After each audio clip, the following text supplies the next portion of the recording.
Y en realidad no hay problema con eso. Lo difícil es poder escuchar la voz de nuestro Dios. Porque generalmente nos gusta oír solo aquello que nos agrada. O queremos escuchar que Dios nos diga amén o te bendigo tus planes, pero muchas veces nuestros pensamientos no van de acorde a lo que Dios ha pensado. Lo importante es que en esta tarde podamos recibir su palabra de todo corazón y podamos escuchar su voz, porque Él habla a nuestro corazón. Amén. Padre, yo te alabo, Señor, por tu grandeza, por el gran amor que tienes para con tu pueblo, de tenernos aquí en esta tarde con el propósito de poder escuchar tu voz, Señor. Sí, Señor, no vamos a oír esa voz que oyó tu pueblo, Señor, en el Sinaí, esa que estremeció los montes, la cual hizo correr, Señor, a tu pueblo. Asustados pidieron que hubiera un mediador que hablara entre tu pueblo, Señor, y Él. Pero estamos en esta tarde, Señor, con el propósito de oír tu voz, Señor. Háblanos por medio de tu Espíritu Santo, Señor. Que ese silbido apacible, Señor, de tu Espíritu penetre en nuestros corazones, Señor. Abre nuestros ojos para que podamos ver y abre nuestros oídos para que podamos escuchar, Dios. Habla a tu pueblo, Padre. Háblame con mi corazón también. Te lo pido en el nombre de Jesús. Amén y amén. Bien, queridos hermanos, como estamos ya, hemos estado estudiando los profetas menores, como saben, ¿no? Lo cual les he dicho, no tienen nada de menores. La palabra de Dios es tremenda. Se denomina menores justamente porque sus escritos son muy pequeños. Sin embargo, el profeta que vamos a tratar hoy, aunque es pequeño, tiene 14 capítulos, así que no voy a poder hacerlo de una sola enseñanza. Pero quiero que le prestemos mucha atención porque esto tiene que ver con lo que estudiamos la semana pasada. ¿Y en qué consiste? Si ustedes recordarán, estudiamos el libro de Ageo la semana pasada. ¿En qué consiste este libro? Era de que Dios había rescatado a su pueblo, como todos conocemos, de Egipto. Abrió el mar, lo sacó y después le dio una tierra abundante, tierra que fluía leche y miel, o sea, es decir, una tierra rica por excelencia. Tenían abundancia de comida, abundancia de todo, abundancia de agua, lluvias. O sea, era la bendición del Señor estaba sobre ellos. Sin embargo, el pueblo no cumplió su pacto, sino que no obedeció a su Dios. Dios le había demandado a su pueblo que para que permanezcan en las bendiciones, para que ellos pudieran seguir gozando de esa tierra que Dios les había dado y de la abundancia que había en ella, ellos tenían que permanecer fieles y obedientes. Pero el pueblo no fue obediente. Por lo tanto, recibió la consecuencia de su pecado. ¿Y cuál fue esta de lo que estábamos hablando? Vinieron enemigos extranjeros y los llevaron cautivos a sus tierras como esclavos. Y toda su grandeza, todo lo que Dios les había prometido y les había dado, quedó en nada, quedó en un desastre total, una destrucción total. Su templo, de lo cual se gloriaba, quedó totalmente destruido. Ahora bien, la ventaja, lo que vemos nosotros en nuestro Dios, hermanos, cuando suceden estas cosas que nos pueden pasar a usted y a mí, en momentos en el que hemos sido salvados poderosamente, nos ha sacado el Señor de Egipto, es decir, de vivir una vida pecaminosa, llevar una vida completamente ajena a los caminos de Dios. Dios nos saca y nosotros con mucho gozo empezamos a caminar en los caminos del Señor, pero con el tiempo empezamos a desobedecer y apartarnos de su voluntad. Y entonces empezamos a andar fuera de sus caminos y volvemos a la esclavitud de nuestro pecado. Y eso es lo que sucedió con el pueblo de Israel, con el pueblo de Judá. Había vuelto a su pecado, por tanto Dios los castigó. En su disciplina los envió cautivos y ellos estaban sufriendo el precio de su desobediencia. Ahora bien, pero nuestro Dios, hermanos, es un Dios de misericordia y su ira o su enojo no es para siempre. Su disciplina trae salvación, es para salvación. Y eso es lo que vamos a ver. Es decir, Dios había determinado que ellos iban a ser esclavos por mano de otras naciones. Sin embargo, les prometió que dentro de 70 años ellos volverían a su tierra y aquel templo que había sido destruido sería reedificado nuevamente. Y conforme llegó el tiempo, el Señor cumplió con su palabra y levantó, despertó, se podría decir, el espíritu del rey, el favor del rey. El rey envió quienes quieren ir a construir y a edificar Jerusalén y a edificar el templo de su Dios. Y muchos salieron. Pero al llegar allá la cosa no era como ellos pensaron, quizás que todo estaba totalmente destruido, había gente extranjera que no quería estar con ellos, no les caían bien porque, ¿esto de dónde viene? Llegan de aquí y ahora quieren edificar esas cosas. Entonces había una enemistad. A tal punto tuvieron tanta oposición que detuvieron la obra del templo. Por 20 años, casi 18 años, por casi 20 años, la obra fue detenida. Y esto puede hablar a nuestras vidas, hermanos. ¿Por qué? Porque yo no sé cómo estará usted con su relación con el Señor o en su andar con Dios, pero puede ser que en algún momento de nuestra vida la obra del Señor se vea como detenida. Y eso es lo que sucedía con ellos. Ellos empezaron, dice, lo vimos la semana pasada, a edificar sus casas, a hacer sus casas hermosas, dice, recubiertas de cedro, sus casas artesonadas, pero el Señor le dijo, y mi casa está completamente desierta. Meditad en vuestro camino. Y empieza el Señor a decirles, ¿no se han dado cuenta que ahora les falta el dinero? Que lo que cobran no les alcanza. ¿Se han dado cuenta de eso? Que no hay lluvia y todas estas cosas. ¿Por qué será? Le dice el Señor. Mediten en vuestros caminos. Tienen mi casa abandonada. Están pensando solamente en vuestras cosas, en vuestras casas, pero mi casa ha sido abandonada. Así que poner manos a la obra y empezar a trabajar para edificarlas. Y para ello fue que levanta el Señor a dos profetas. Recuerden, la obra del Señor no se detiene, hermano. Si Dios empezó una obra en su hogar, con usted y conmigo, Él es fiel para terminarlo hasta el día de Jesucristo. Nuestro Dios no deja las cosas a medias. Usted puede ver su vida quizás ahorita, en este momento, un desastre. O puede ser que no, puede ser que esté yendo, caminando bien espiritualmente. Puede ser. No sé cuál sea su condición, pero lo que sea que esté sucediendo en su vida, créame que el Señor va a terminar la obra que empezó en usted. Se había detenido 18 años, pero dice que Dios envió a dos profetas, el profeta Ageo y al profeta Zacarías, es el cual vamos a estudiar un poco esta tarde. El profeta Zacarías y el profeta Ageo animaron, dice, al pueblo a que edificara el templo, que no dejaran esa obra en medio. Ahora, el templo, ¿qué representaba el templo? Lo dijo el hermano en la escuela dominical, ¿recuerdan? El templo era la presencia de Dios. Cristo Jesús dijo que Él es mayor que el templo era, es decir, porque Cristo era la expresión misma de la presencia de Dios en su persona. Dice la Escritura que Cristo es la imagen misma del Dios invisible. Ahora bien, Dios ahora dice que habita en el templo, que habita es en nuestros cuerpos. Sí, en su cuerpo y en mi cuerpo está habitando por medio de su Espíritu Santo. Ahora bien, ¿cómo está esa casa? Es lo que está diciendo el Señor. ¿Estamos edificando esa casa? ¿O la obra se ha detenido por mucho tiempo? Bueno, lo cierto es que el Señor utiliza a sus profetas, su palabra, para despertar esa obra que Él ya empezó y que esa obra no se detenga, sino que continúe. Así que estos hombres se han detenido, están parados prácticamente espiritualmente, pero Dios no se olvidó de ellos y envía al profeta Zacarías.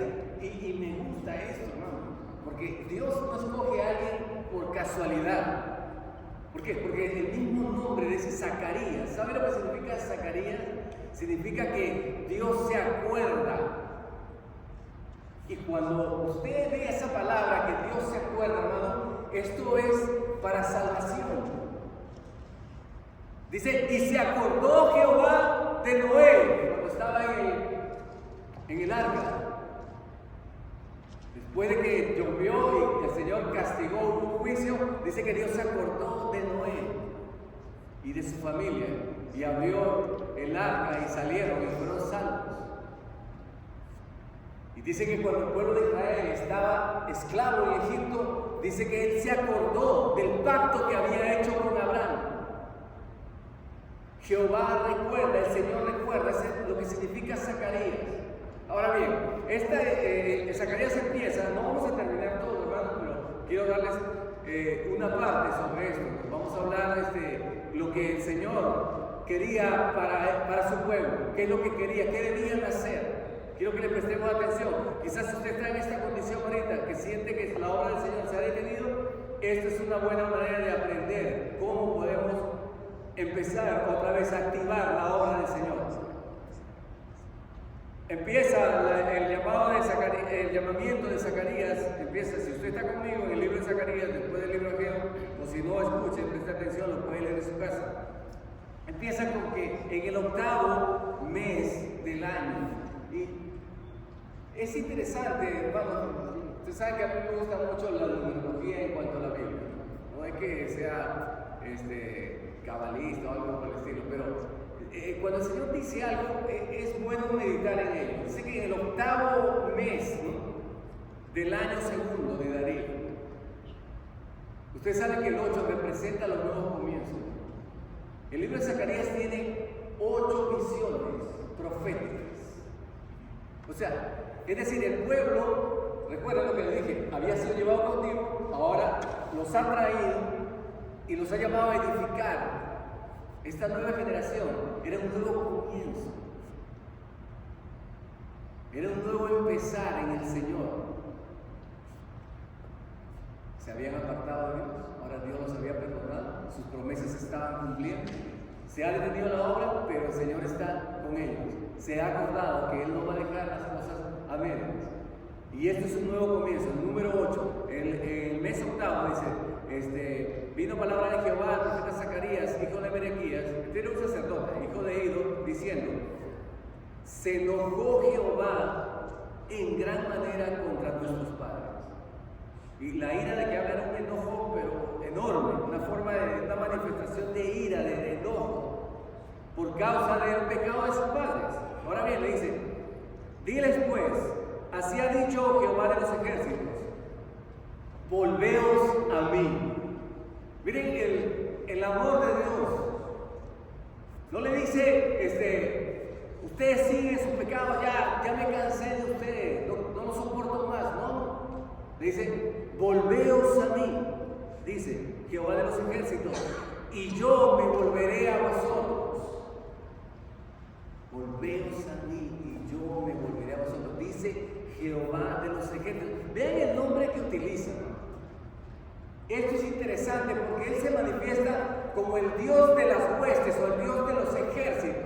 Es decir, el Dios que tiene el poder para vencer cualquier cosa. Ellos estaban recibiendo una oposición por esa causa, no podían seguir construyendo el templo, porque habían ejércitos poderosos que se oponían contra él.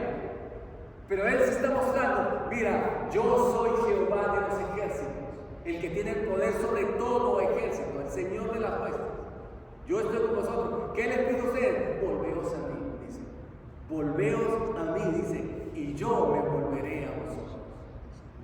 Dios está presto. Cualquiera, no sé qué hayas hecho en tu vida, hermano, cuál sea tu condición espiritual, pero si te apartaste del Señor, el Señor te dice, vuélvete a mí, que yo me volveré a ti. Amén. Ahora bien,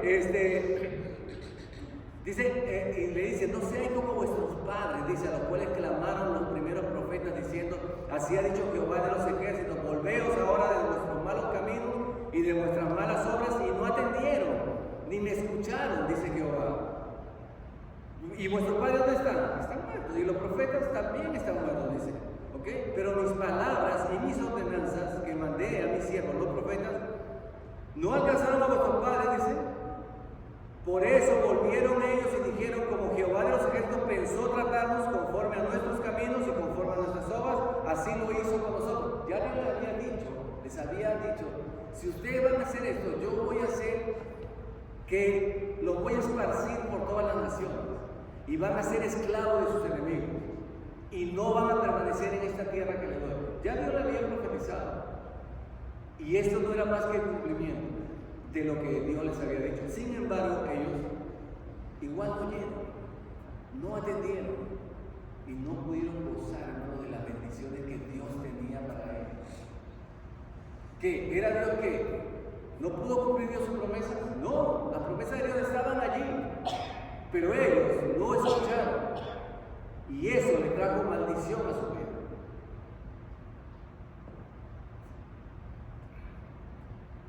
Ahora bien, el Señor le dice, le dije que había muchas visiones, ¿no? Entre ellas, bueno, le voy a decir brevemente cuáles eran estas visiones. ¿Sí? La primera es que hay dos ángeles en caballos de colores, ¿sí? Caballo rojo, un caballo rojo y un caballo blanco, y hay unos ángeles que están ahí. Eso se ve en esa visión. Esa representaba, dice que la situación de Jerusalén, dice que los caballos estaban ahí rodeando toda la tierra, dice. Luego ve 4 cuernos, dice, con 4 carpinteros, y el Señor le explica que esos cuernos que están eran el poder de las naciones, y los carpinteros venían a destruir ese poder. O sea, que Dios iba a tomar cartas en el asunto. ¿De qué forma? Bueno, los poderosos que se habían enseñoreado de ellos, que los habían castigado duramente, ahora Dios iba a tomar juicio sobre ellos. Los mismos instrumentos que Dios había tomado para castigar a su pueblo, ahora iban a ser castigados porque habían abusado de su autoridad y de su poderío. Y luego aparece en la otra visión que tiene es una medida, un ángel empieza a medir el templo y le dice, no midas más porque no va a haber paredes para el templo. Es decir, Dios va a estar, Él va a ser el que cubre, el que cuide el templo, y eso va a estar abierto para que todas las naciones puedan venir a adorar al Señor. Luego vemos el perdón y la restauración a través del Josué, del sumo sacerdote Josué, y el candelabro de oro, el poder de Dios, no el poder humano, restablece el pacto. Un rollo de libro, un libro volando con unas alas, la maldad en una cesta, en un envase, que es llevada a otro lugar, y 4 carros jalados por caballos. Te diré, bueno, ¿pero qué significa todo eso? Bueno, todo esto lo podemos resumir en algo muy sencillo para que podamos entenderlo. ¿Sí? Aunque ustedes caballos y ángeles y todas estas cosas, un rollo de libro enrollado volando, unas cigüeñas que se llevan una olla a otro lugar, dicen, bueno, ¿pero qué significa todo esto? Básicamente lo que quiere decirle el Señor es, a través de los caballos dice que recorren toda la tierra, lo que quería decirle es, yo tengo el control de todo. Yo he enviado mis caballos por los 4 vientos, es decir, por toda la tierra. Sé lo que está pasando. Tengo el control de todas las cosas. Y yo voy a restaurar mi pacto con ustedes. Voy a edificar mi templo y voy a enviar mi rey y voy a reinar sobre la tierra. Ese es el tema central de este libro. Es decir, que lo que usted ve, las injusticias que ve usted en esta tierra, por medio de gobernantes perversos, eso no dura para siempre. Dios tiene el control, Él está viendo, los ojos de Dios están sobre toda la tierra. Él está viendo todas las injusticias, pero esto no es para siempre. ¿Por qué? Porque esperamos la promesa de su reino, un reino eterno y un reino de justicia. Un reino para siempre, y es en Jerusalén. Ahora bien, solo voy a tocar 2 aspectos importantes. Usted dirá, yo sí quiero saber cómo puedo continuar o cómo la obra de Dios y hay dos cosas que debemos saber. No puedo ahondar mucho, pero voy a agarrar dos cosas. La primera de ellas consiste en que la historia del sumo sacerdote Josué y la historia de Zorobabel, dos cosas, son los temas a quien se dirige el profeta Zacarías. Usted mira, ¿quiénes son esos? Bueno, Dios llamó a dos líderes. Uno de ellos era Josué y el otro era Zorobabel. Josué era el sumo sacerdote, o sea, el que se iba a encargar, se podría decir, del área espiritual. Y Zorobabel era el gobernador, el que se iba a encargar del área política, o sea, un reino. Poder político y religioso juntos, pero dirigidos por el Señor. Entonces, estos dos hombres forman parte importante de esto, porque son los líderes los que van a enviar para que se cumplan las promesas de Dios. Ahora, ¿quiénes son y qué representan? Es lo que vamos a aprender ahorita en esta tarde. Bien, si está conmigo en el capítulo 3, vean ustedes, dice así: me mostró al sumo sacerdote Josué. Josué es el mismo nombre de nuestro Señor Jesucristo. Significa Jehová salva o Jehová trae salvación. Es Jesús, el mismo nombre que conocemos en latín. Este es el nombre de aquí que vemos, Josué, el cual estaba delante del ángel del Señor, dice, de Jehová, y Satanás estaba a su mano derecha. O sea, imagínense esto, veamos aquí, el sumo sacerdote está parado aquí, y a su derecha tiene a Satanás, dice. ¿Y qué estaba haciendo Satanás? ¿Ustedes saben cuál es lo que hace Satanás? Es acusar a los escogidos de Dios. Es el que acusa. Entonces le dice, y le dijo Jehová a Satanás, el ángel del Señor a Satanás le dijo: Jehová te reprenda, oh Satanás, Jehová que ha escogido a Jerusalén te reprenda. Dos veces. Ustedes ya saben, hermano, les he explicado muchas veces que cuando en el hebreo se repite algo dos veces, ¿es por qué? Porque hay un énfasis. ¿Y cuál es el énfasis aquí? Que el Señor reprenderá a Satanás. Y es seguro que lo va a hacer. No hay duda de ello, porque hay un énfasis. Al acusador de nosotros, dice el acusador de los hermanos, como dice Apocalipsis, Satanás, que vive acusando a los hijos de Dios, acusó a Job, aunque él no había cometido ninguna falta, sin embargo estaba acusando de que el servicio que tenía Job hacia Dios era simplemente porque Dios lo bendecía. Lo acusó falsamente. Ahora bien, Satanás estaba ahí y la Biblia dice claramente que él va a ser reprendido, de seguro, eso sí. Ahora le dice, y no es un tizón arrebatado del incendio, es decir, Josué es un tizón arrebatado del incendio. ¿Saben lo que es un tizón? ¿No? ¿Saben un carbón? Un pedazo de palo que es una leña que está sacando. Cuando usted la saca ya quemada, ese es un tizón. Ahora bien, pero hay dos palabras en hebreo para hablar del tizón. ¿Por qué? Porque cuando el tizón está todavía con llamas, tiene un nombre en el hebreo. Pero si el tizón ya está apagado, ya a punto de ya que se ve medio rojito, ya ese tiene otro nombre. Y ese que se utiliza aquí, en este momento, en esta parte de aquí, ese tizón era un tizón a punto de apagarse. ¿Y qué nos enseña esto? La gracia y la misericordia de Dios. Así estaba nuestra vida apartada del Señor, a punto de extinguirse y de apagarse totalmente. Pero la misericordia de Dios hizo que ese tizón volviera a agarrar fuego. Porque le dice, no es un tizón arrebatado del incendio, dice. Y Josué, vean cómo estaba. Josué estaba vestido de vestiduras viles, es decir, vestiduras contaminadas. Se supone que el sumo sacerdote debía limpiar sus vestiduras. No podía presentar el sacrificio del Señor de una manera indigna o contaminada su ropa. Ellos tenían que entrar, el sumo sacerdote, por ejemplo, entraba una vez por año a presentar un sacrificio por sí mismo primero y luego por los pecados de todo el pueblo. Él tenía que interceder y cada vez que entraba y salía tenía que cambiarse sus vestiduras. Eran muy cuidadoso en esta cosa. Ahora bien, vemos aquí que este sacerdote está vestido con ropas contaminadas, con ropa vil, ropa sucia. O sea, no estaba haciendo honor a su santo. ¿Y qué nos enseña eso? ¿Qué nos está enseñando? La condición del pueblo de Israel. Estaba totalmente contaminado y sucio. No era agradable, aceptable delante de Dios. Ahora, pero veamos qué es lo que hace el Señor. Vean. Y el ángel habló, el ángel le dice, y mandó a los que estaban delante de él, diciéndole: quitadle esas vestiduras viles. Y a él le dijo: mira que he quitado de ti tu pecado y te he hecho vestir de ropas de gala. Después le dijo: ponga mitra limpia sobre su cabeza, y pusieron una mitra limpia sobre su cabeza y le vistieron con las ropas, y el ángel de Jehová estaba en mí. ¿Qué significa eso? ¿Qué hizo Josué para que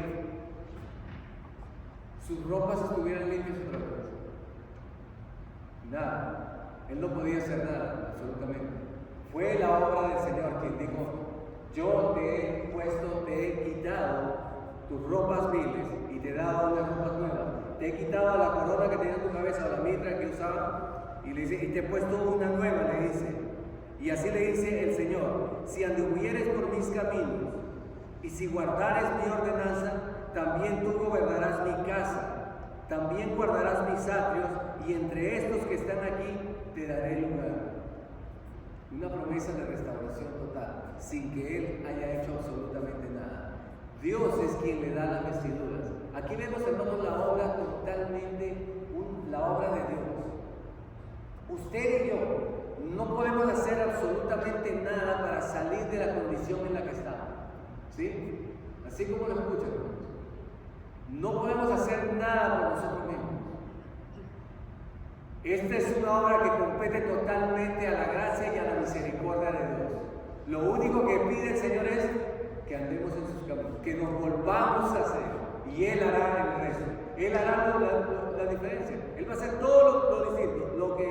Lo que necesitamos nosotros, Él lo va a hacer, porque en nosotros no hay poder para hacer algo bien por nosotros mismos. No hay el poder para hacerlo. Usted quiere salir de algo que lo está afligiendo, algún pecado que lo tiene oprimido, del cual quiere dejar, pero sabe que no puede salir, sufre por ello. El único que puede libertarlo de ello es nuestro Señor Jesucristo. Es la gracia de Dios, el amor de Dios. Él es quien limpió nuestras vestiduras. Nosotros estábamos como este Josué, a punto con un tizón arrebatado del incendio, sin fuego, sin esperanza, vestidos llenos de contaminación y de inmundicia por nuestro pecado. Sin embargo, Él ha quitado nuestro pecado, como dice aquí. Miren lo que dice, si sigue conmigo. Escucha ahora pues, Josué dice: sumo sacerdote, tú y tus amigos que se sientan delante de ti, porque son varones simbólicos. He aquí, yo traigo a mi siervo, el renuevo. El renuevo es un nombre mesiánico, es decir, es un nombre que se le atribuye a nuestro Señor Jesucristo, al Mesías. Lo dice Isaías, en Isaías 53. Jeremías 23 usted va a encontrar el renuevo, es llamado el Mesías, el Salvador, aquel que vendría a restaurar todas las cosas. Entonces le dice así: he aquí aquella piedra, Jesús es nuestra piedra, que puse delante de Josué. Sobre esta única piedra hay 7 ojos.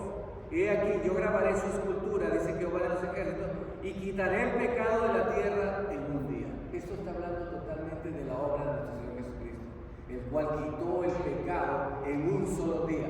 Cuando Él fue a la cruz del Calvario, Él quitó el pecado de todo el mundo, los suyos y los míos. Él nos limpió. Esas vestiduras nuevas son otorgadas por nuestro Señor, por lo que Él hizo, no por lo que nosotros podamos hacer. Ahora bien, ese era el mandato para Josué. Josué estaba en una condición como cualquiera de nosotros, con vestiduras viles, es decir, pecaminoso. Sin embargo, Dios, por la gracia y el favor de Dios, lo limpió sin que tuviera que hacer nada. ¿Por qué? Porque eran las promesas del Señor, hermanos. Él tenía un pacto con ese pueblo. Y los pactos de Dios Él los cumple, porque Él está comprometido con su palabra. Si usted ha creído en el Señor y cree que el Señor ha hecho una obra en usted, y esta obra puede ser que se haya detenido, como le dije al principio, en su vida, créame que el Señor va a terminar su obra por el pacto que Él tiene, por su compromiso consigo mismo, por amor de su nombre. Él va a hacer que usted y yo caminemos en integridad otra vez y nos volvamos a Él de todo corazón. Él va a limpiar esas vestiduras sucias que tenemos y nos va a hacer aptos para el servicio de su gloria. Un sumo sacerdote no podía ministrar, o sea, no podía trabajar dentro del templo del Señor. ¿Por qué? Porque sus vestiduras estaban contaminadas. Sin embargo, Él nos hizo ahora aceptos, hermanos, a nosotros. Y nos ha dado eso, de poder estar delante de su presencia y de poder trabajar y servirle a Él. ¿Quién soy yo, hermano, para estar delante de ustedes? O cualquiera de nosotros. ¿Qué hicimos para esto? Nada, esta es la obra de nuestro Señor Jesucristo, la obra de su gracia. Ahora, este era el llamado para Josué. Recuerda, fueron los líderes que fueron llamados. Le está animando, le está diciendo: mira, Josué, yo te llamé a hacer una obra, y la obra es que edifiquen el templo. Tú vas a ser el sumo sacerdote. Pero él dirá: pero tengo mis ropas contaminadas. Pero Dios le ha dado ropas nuevas, ha quitado su pecado y está listo para poder seguir edificando el templo. La segunda parte, o el segundo mandato, tiene que ver con el otro, con Zorobabel. Y está aquí en el capítulo 4.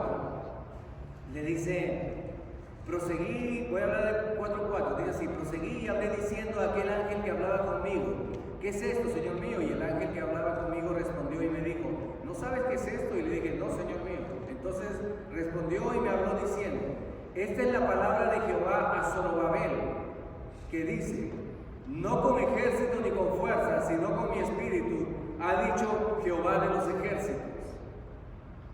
¿Quién eres tú, oh gran monte? Delante de Zorobabel será reducido a llanura. Él sacará la primera piedra con aclamaciones de gracia, gracia a él.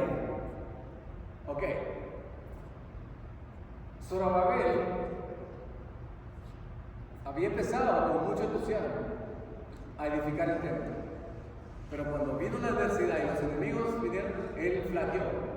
Ahora, Dios le está diciendo: Zorobabel, tú tienes que terminar lo que yo te llamé, a que hagas el propósito al cual te llamé. Así como usted y yo, ¿a qué hemos sido llamados nosotros?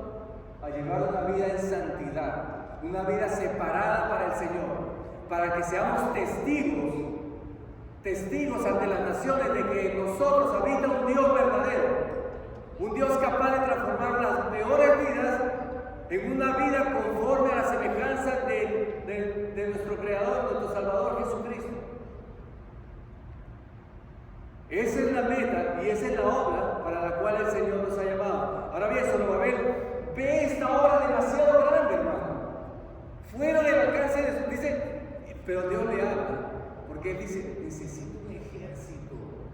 ¿Para qué? Para que me proteja de estos malvados que no me dejan edificar el templo. ¿Y qué más? Y mucha fuerza. ¿Pero qué le dice el Señor? No es un ejército, Zorobabel. O sea, tú no necesitas un ejército, ni fuerza, no, tampoco, porque tú eres un instrumento débil. Si no, dice el Señor, sino con mi espíritu, ha dicho el Señor. O sea, esta obra es totalmente una obra completamente divina. ¿Por qué? Para que la gloria sea del Señor y no de nosotros mismos, hermano. No decir: yo estoy aquí porque yo estudiaba mucho la palabra y leía bastante y me gustaba esto. No, hermano. Porque me paro temprano de madrugada. No tiene nada que ver con nosotros. Esta es la obra del Señor y es por gracia, hermano. Para que nadie se gloríe, dice, a fin de que nadie se jacte en su presencia. La gloria es solamente del Señor. Zorobabel era un instrumento más, llamado a hacer una gran obra, sí, pero él no la iba a hacer, porque Dios la haría a través de él. Ellos tenían que disponer su corazón a hacerlo solamente, obedecer, volverse a Dios, pero la obra lo iba a hacer el Señor. Miren lo que dice, no es con ejército ni con fuerza, no necesita usted, hermano, usted y yo verá imposible caminar en santidad, en rectitud.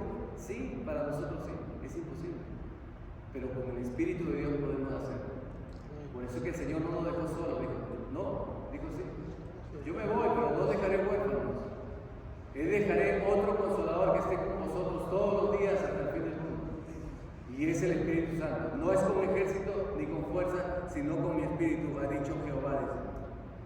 Porque los que menospreciaron el día de las pequeñeces se alegrarán y verán la plomada en mano de Zorobabel. Estos 7 son los ojos de Jehová que recorren toda la tierra. Los ojos de Jehová, como dice aquí, hermano, tanto a Zorobabel como a Josué, le dijo que habló sobre los 7 ojos que ven todas las cosas. Le está diciendo, lo que quiere decir es, yo lo veo todo. No hay nada que se escape fuera de mí. Tú estarás pensando en algún momento como que Dios se ha olvidado de mí, como no está viendo lo que me está pasando. No, Él lo ve todo. Y no solamente eso, sino que Él tiene el control de todas las cosas. Y usted puede descansar que la obra que Él empezó con usted, el Señor la perfeccionará hasta el día de Jesucristo. Ahora bien, pero puede que usted no haya creído en el Señor también. Puede que alguno de ustedes, los que estamos aquí, nunca haya aceptado la gracia salvadora de Dios. Quiero decirte que no hay manera de que tú puedas salvarte. No hay manera de que tú puedas, por tus propios medios, ser limpio y usar una vestidura limpia y estar apto para presentarte delante de Dios. O para hacer su obra, o santificarte o limpiarte por ti mismo. No puedes hacerlo. Esta es una obra que pertenece solamente al Espíritu de Dios. La buena noticia que nos da el Señor es que hay esperanza. Puede que seas un tizón, ¿sí?, arrebatado al incendio, a punto de apagarse, sí, es verdad, pero aún hay esperanza para ti. Porque si confiesas tus pecados y crees en Jesucristo, el Señor te restaurará y hará de ti un instrumento útil para su gloria, para que ministres, es decir, para que sirvas en su templo, para que puedas andar haciendo ya las cosas espirituales y no llevando una vida conforme al pecado, sino una vida que agrada a Dios, una vida conforme a la voluntad de Dios, la cual es buena, agradable y perfecta. Así que, hermanos y amigos, quería decirles esta palabra. Espero que Dios haya hablado a nuestras vidas en esta tarde. Que podamos reconocer, hermanos, que no somos nada sin Él. Que si nos hemos apartado podemos volvernos a Él y Él se volverá a nosotros. Nos limpiará de nuestro pecado y quitará todo obstáculo para que la obra del Señor continúe en nuestra vida, como lo hizo con Zorobabel y con Josué. Padre, yo te alabo, Señor, por la grandeza de tu palabra, Señor, porque hay esperanza, aun cuando pecamos y nos apartamos, Señor, infielmente de ti. Tú nos consuelas, Señor, con palabras de esperanza, Señor. Pero también nos adviertes, Señor, que nuestro pecado trae consecuencias y sufrimiento. Y tú no quieres eso para nosotros, Señor. Ayúdanos a andar en integridad, Señor, delante de tu presencia, Señor. Perdona nuestras faltas y nuestros pecados. Y como dice el profeta Jeremías, vuélvenos a ti, Señor, y nos volveremos a ti, oh Padre.